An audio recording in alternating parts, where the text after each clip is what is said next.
we've talked about before, but today we discuss some of the things we dislike the most about the horse industry.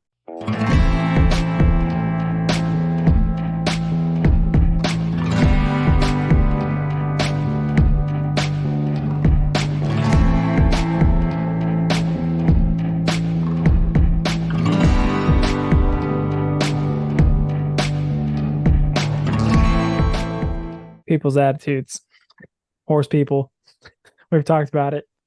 Unfortunately, I don't know why, but those in the horse industry tend to have some of the more condescending and arrogant approaches to conversations rather than those in the cattle industry. And I don't know if it's because the cattle industry kind of sees themselves as we're all into this together against the big guy, or if it's just, hey, you do you, I'll do you.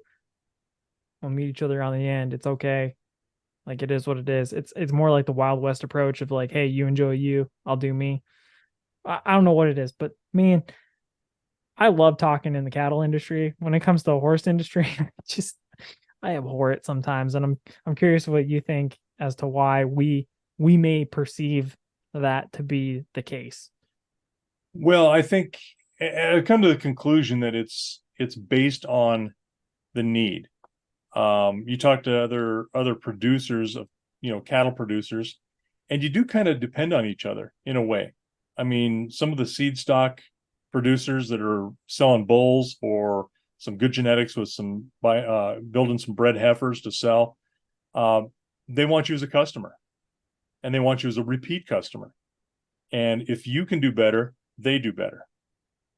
So it's and when you ask somebody who's in the cattle business, it's not that much of a competition because you're not after necessarily the same buyers. Right. Maybe some seed stock folks are in competition, but I've always seen them cooperate. Yeah. There's And they're not at that least much of an infight. cordial. Yeah. Oh They'll yeah. talk, they'll Yeah. shake hands, they'll say, hey Mike, Oh hey yeah. Dave, hey John, hey All right. Cheryl, whatever, how you Right. doing? Yeah. And because it's about a livelihood. Um, the horse industry is more ego driven. And I think a lot of that is because it's not necessarily based on making a living at it, which, we use that as well. That's one of the ways we diversify. But anytime you've got somebody who's in a sport or competing in rodeos is a good way, team roping. I mean, there's some really good friendships within that, but there's also some really good egos within that as well that I'm bigger, I'm better, I'm badder, and I know more. So it's odd, it's different. So yeah, I mean, people are people. I know some cattle producers that are jerks. Yeah. I know some people in the horse business that are just super good people and will do anything to help you, Yeah. yeah, or help anybody. So there's always those Outliers. outliers.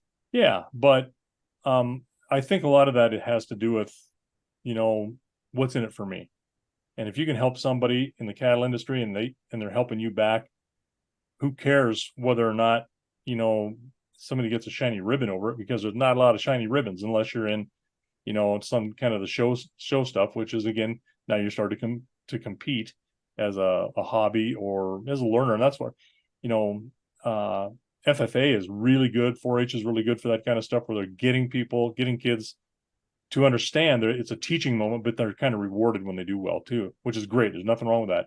But as adults, sometimes they don't necessarily put that aside, where yeah, I'm better, and we'll share. And some people put themselves up as experts, and this is where I really have the problem with some folks in the horse industry, is that there are people that have had a horse for 6 months, and those folks are the most knowledgeable you'll ever run into.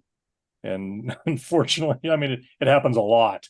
Yeah. There isn't anything they don't know, and will be happy to let you know that they don't uh, appreciate how little you know.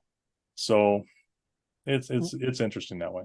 I think in the several conversations we've had, especially on YouTube, about this topic, I think you put it the best in this one, which is the horse industry to an extent tends to revolve around competition. And I think that's probably where it is. And I think that's probably the best breakdown that we've had in these discussions.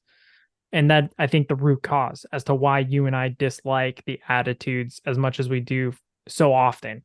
You know, like you said, there's outliers, but I think it ultimately comes down to probably those competition type things. But yeah, that's probably for a longer conversation. So that's our reason why we have a struggle with the horse industry sometimes, but always trying to improve.